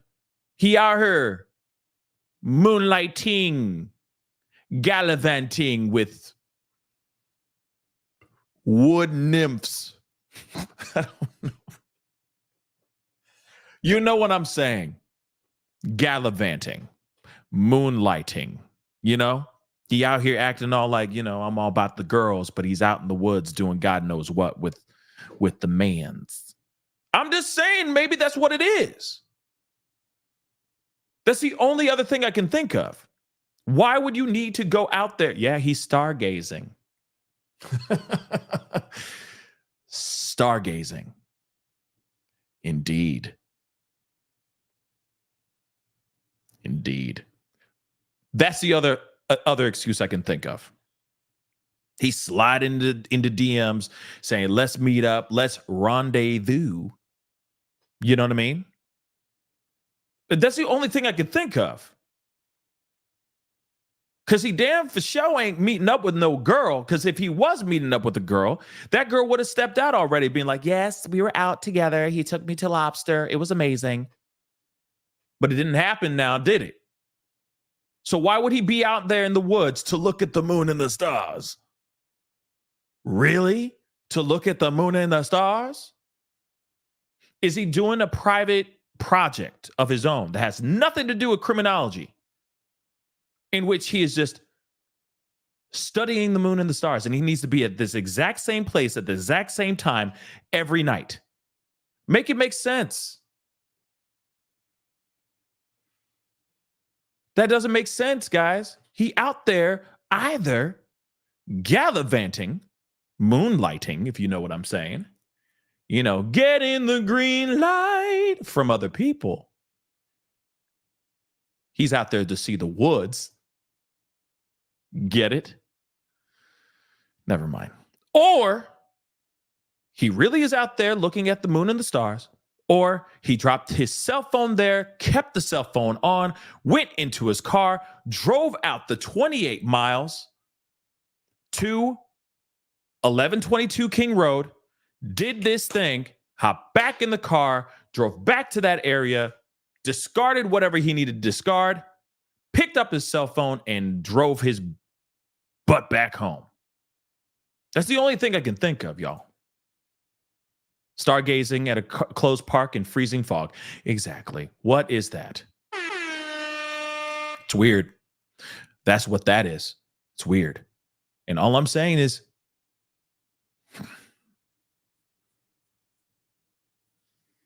make it make sense. And I understand, like, because I've been keeping watch on the Karen Reed race, on the Karen Reed trial, right? I've been keeping watch. I've been watching and everything. I mean, the 5-0 was like collecting evidence, blood evidence with solo cups. Real talk, okay? There's things that the cops are doing in certain cases that you're like, why would you do that? Why? Right? Makes it look bad. right? And I mean, that's just the tip of the iceberg in the Karen Reed case, okay? So I'm keeping an eye on the Karen Reed case. I'm just not streaming it, right? Because it's just, I don't have time, unfortunately, right?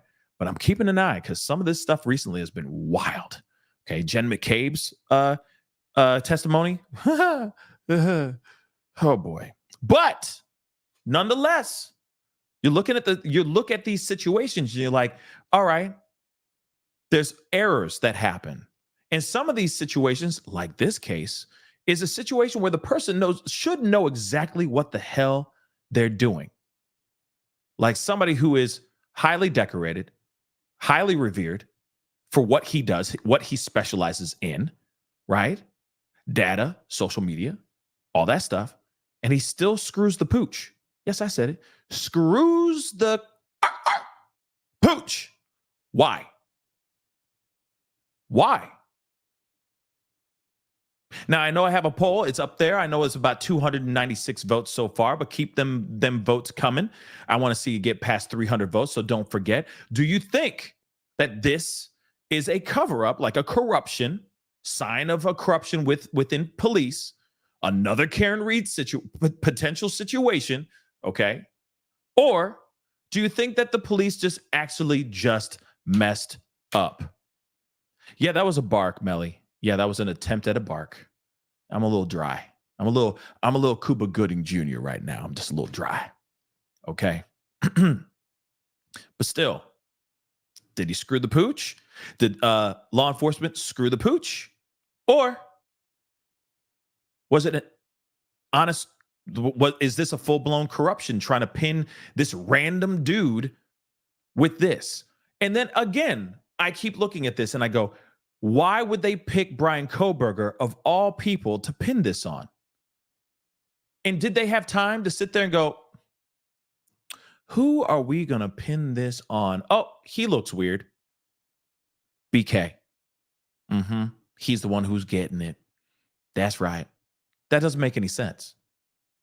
Somebody would have had to follow him, watch him, see how he maneuvers out here in these streets, or have some sort of absolute hate for his ass, right? To go, we're going to pin it on that mother lover because I can't stand his ass. You see what I'm saying?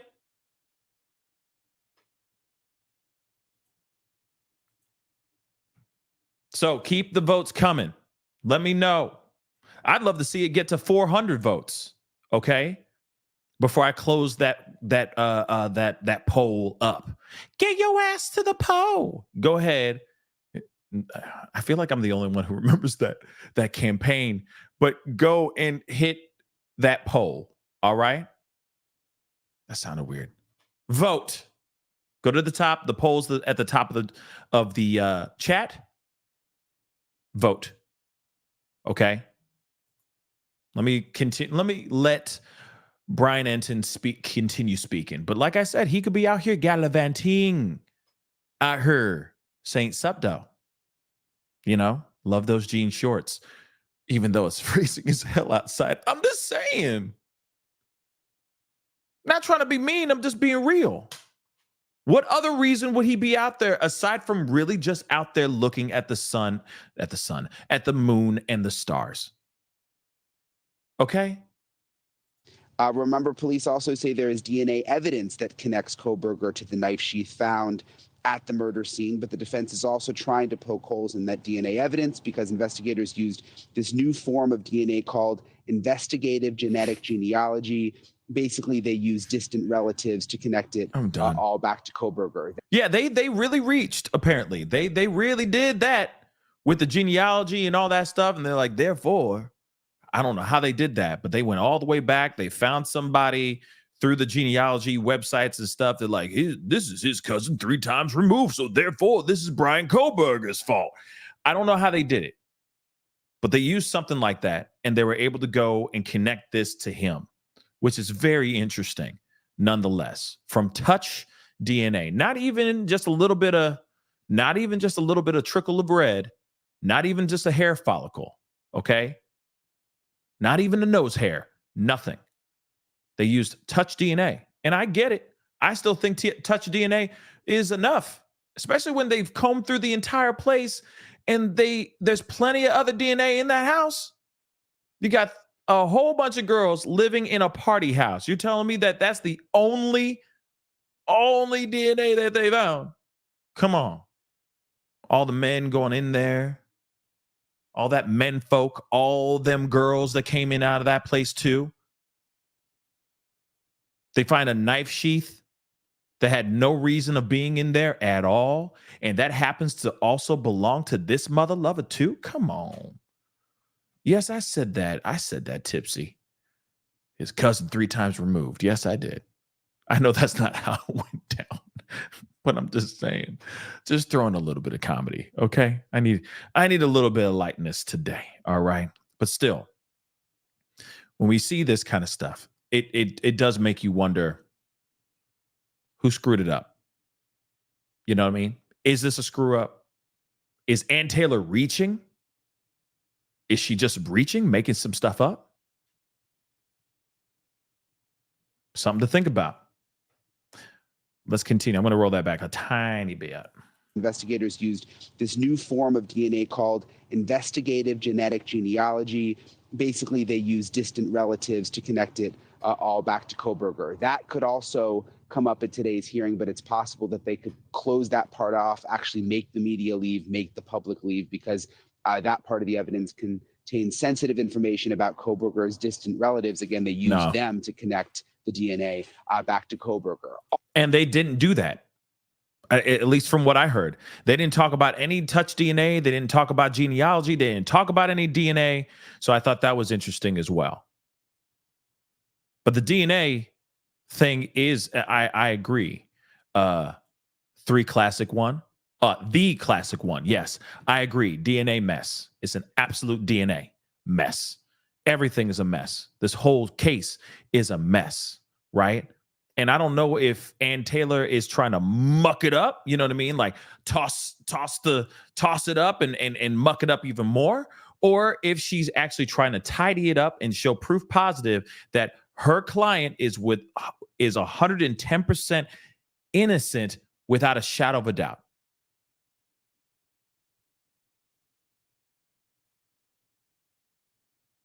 This is crazy, guys. This case is going. This trial is going to be crazy. I'm just telling you. And yeah, whenever it does happen, you know, hopefully S-Dubs is still alive. I'm rooting for you though, S-Dubs.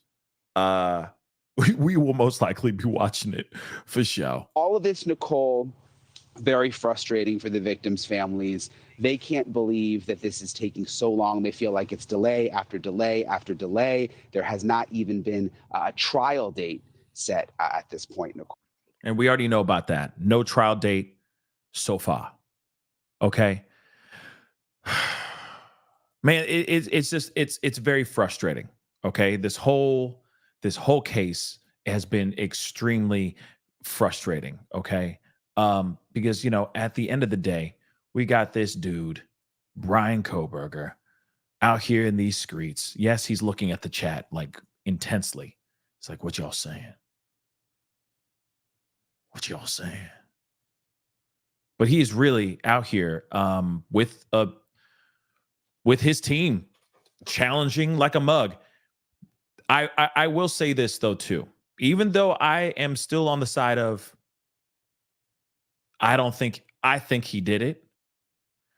I understand that his team, their job is to plant, insert, soak reasonable doubt into everybody's brains, into the jury's brain. That is their job. Ann Taylor is absolutely doing that doggone job right now as we speak, without question. And this is just coming from somebody who is not a lawyer. I am not a lawyer. Okay, this is just me with my own speculation, with my own comprehension of this case and what we just witnessed here. This is just a tip of the iceberg, I think, of what's going to happen. She's going to try to do everything she can to say, hey, he didn't do this. Or at least he's going to insert, do you really think he did this now? And the jury's going to be like, well, I don't know. You know, you got a good point. You know, if the cops messed this up and they missed, you know, they didn't even press save on the thing. and he's a pro at what he does, but he didn't even get this proof until yesterday. This is what's going to happen. See? Because I know some of y'all in the chat right now are going, well, maybe he didn't do it. Maybe he didn't do it. Maybe he didn't do it. Bingo. That's her job. And that's how she's winning. Reasonable doubt. That's how she's going to win. Unless one of the prosecution's witnesses is an eyewitness and they said, I saw his face, then it's a wrap. But it's not like we have this whole, this is Pascal's law school. Oh my God. Yes. Pascal's law school. Filled with no knowledge whatsoever.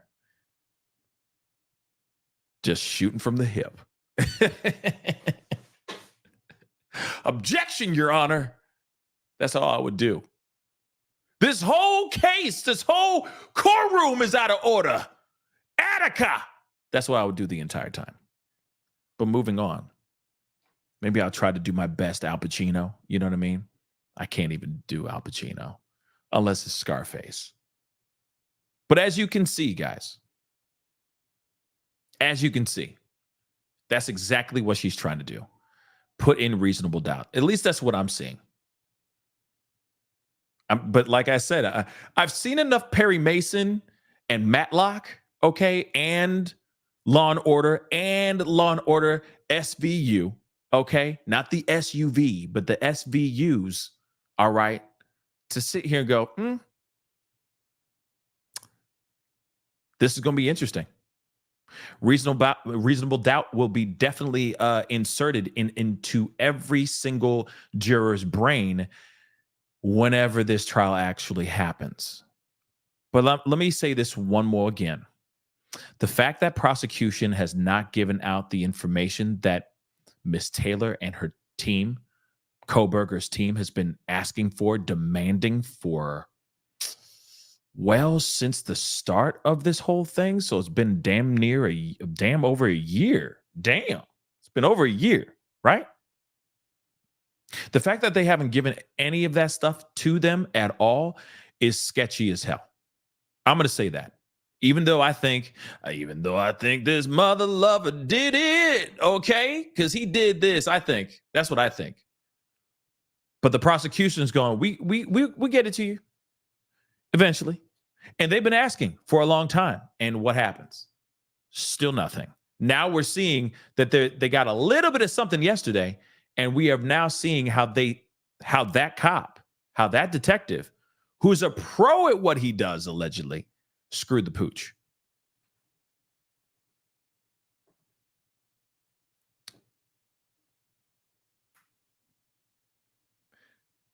I think him guilty.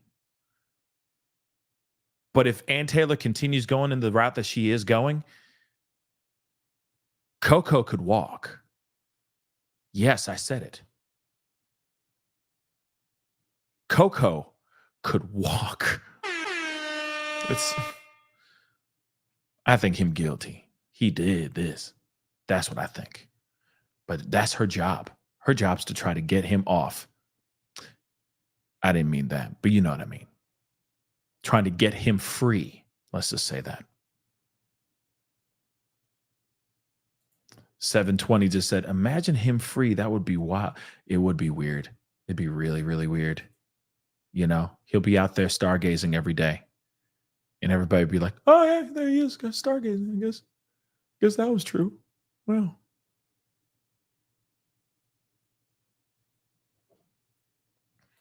Yeah, his name's Coco. Pierrette, come on now. You have you met me yet? Okay. Yes, I'm not going to sit there and call him Kohberger all day long. I hate that name. I don't like it. I'm not a fan of it. I'm sorry. I think I'm just so tired of hearing the name Kohberger that I'm like, I just got to give him something for me. You know what I mean? So Coco it is. Just like pig vomit. I'm tired of hearing Stefan or Stephen Stearns. You know, Stefan is a nice name. Okay? It is, dagnabbit. So I don't like it when it is associated with pig vomit. So I'm going to call him pig vomit. You see what I'm saying? So there it is, guys. Oh, boy, this just burns my cookies. All right.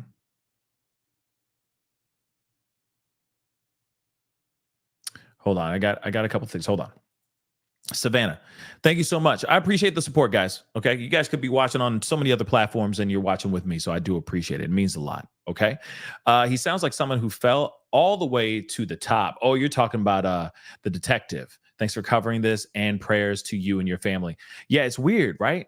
How he's so good at what he does, and this is bad. But then again, this could be Ann Taylor taking this and trying to embellish on it, trying to just, strike that nerve as much as she possibly can, right? You screwed up, didn't you? So tell me how you screwed up. See, I looked at this and I noticed how you messed up. Can you tell me how you messed up? See, judge, he messed up. I got this stuff, these forms just yesterday, and I realized how you messed up. Thank you for letting me know that you messed up. In fact, everybody here now knows that you messed up.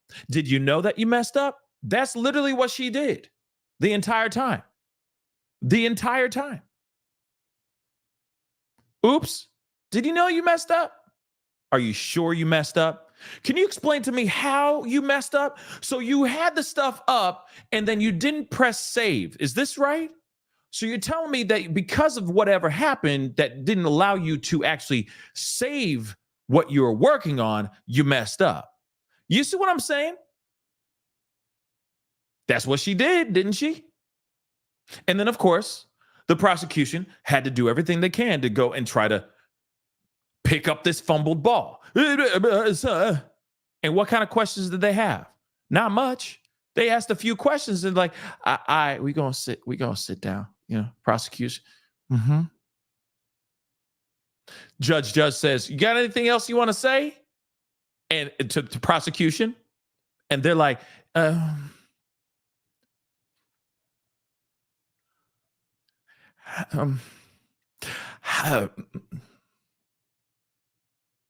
good. It's bad. It's bad. It's bad. S-Dubs, thank you so much. Stargazing at I already said this. But yes, maybe he was gallivanting. I'm not sitting here saying that him out here, like, hey, you love who you want to love. That's not what I'm trying to make. I'm not trying to poke fun at that, okay? And maybe poke wasn't the best thing to say. But you know what I mean, all right? Maybe he was out here doing his thing. Moonlighting. While gazing at the moon and the stars, But freezing like that? Isn't he worried about shrinkage? Moving on. We got, 382 votes. Okay? 382 votes. All right? But I don't know. Like I said, my dog's sitting there going, nah, man, something ain't right. At that time of night, that time of morning, you out here. Yeah, you guys got to catch up. The classic one. Yes. Come on. We got jokes. All right. With all due respect, just a little bit of jokes. All right. We've been covering this case for so damn long. It's hard to take it so like, and this is CNN. I just can't do it all day. I just can't. Not with this case. This case, I'm like, it's just turned into a full-on cluster F. All right. So we're going to keep it real. And I got my theories. And I know y'all got your theories. And I think that there's no wrong answer right now because we ain't got nothing. Okay? But he could have been out there. He could have been out there meeting with somebody, maybe. But then he would have an alibi, aside from moonlighting, or aside from gazing at the moon and the stars. And I will answer this too. If he was out there gallivanting, out here in these streets, right? Wouldn't somebody come up and say, yeah, he was with me? You see what I'm saying? If he was out here, even with a woman that he randomly met, I feel like that woman would step forward at least. Or at least he would say, I was with a woman and she was right here with me while we looked at the moon and stars. He would have a solidified alibi. but allegedly nobody was there. So that's why my theory is he drove out there. If his phone really pinged out there, as they say it did, he put that phone there, then drove back into town, drove over to 1122 King Road, did this unthinkable thing, went back and got the phone, and then drove his butt back home. That's what I think. So is it a viable alibi? Maybe. You know, for a fact, Ann Taylor and her team is going to do everything they can to expose every mistake, every nook and cranny, warts and all, to this whole doggone case. But I still think this man guilty. I still think this man is guilty. And I feel like it's going to be some time. I need to see more solid evidence than just him going, I need to see the moon and the stars. I just can't. No, I need to see more than that. I need to see a lot more than that. I need him somewhere without a shadow of a doubt, wearing a fedora and a zoot suit, a bright yellow zoot suit, looking like the Jim Carrey's The Mask up in this biz nigh. You can't even miss him. It is him over there. Somebody stop me. He's got to be something so obvious, so smoking gun evidence, factual thing that you can't miss it. You can land a plane on that clue, on that evidence. You know for a fact that's him. He's standing right there at that convention. You see what I'm saying? He's standing right there at that gas station pumping gas right at the time that this unalivings happened. I'm telling you, something of that sort. You got to give me something other than him looking at the moon and the stars. Because I know for a fact, or I would hope, that the jury would sit there and go, I need something more than that, though. You're telling me a cell phone ping? Moon and the stars? All right. Stargazing? Miss me with that nonsense, yo. Is that enough? That's the question. Is that enough? Is that enough for reasonable doubt? I guess we're going to find out. Let me end this poll. 64% of you guys say that this is full-blown mess up, that this was just a mistake by 5-0. And 35% of you guys say definitely corruption. So still, some of you guys are looking at this and going, well, maybe he didn't do it. Reasonable doubt is starting to creepy crawly into your ears and into your brain. And there's nothing wrong with that. By all means, let Ann Taylor cook. Prosecution needs to start cooking, though. They really do. They need to start cooking big time. Okay? Yeah, you're right. The chat poll is chat poll is accurate.